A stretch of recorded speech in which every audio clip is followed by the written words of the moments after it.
మీరు ఒకసారి మొన్న ఇగ్నినేషన్ అని చెన్నైలో ఒక ఇంటర్వ్యూ అటెండ్ అయ్యింది కదా మన కేటీఆర్ గారు. నిజంగా మీరు అది తప్పకుండా చూడండి, మన ఛానల్లో కూడా ఉన్నది.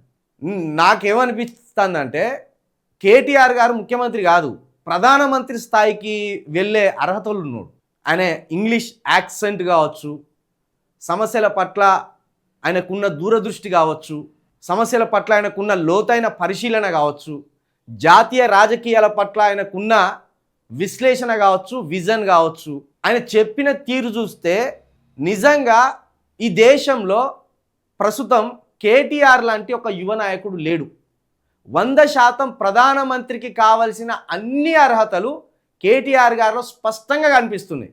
మీరు మొత్తం మన 29 రాష్ట్రాలలో జల్లెడేసి ఎత్తుకుర్రి, భూతద్దం వేసి వెతుకుర్రి. అంత స్పష్టంగా సమస్యల మీద మాట్లాడే వ్యక్తి మరొకరు లేరు.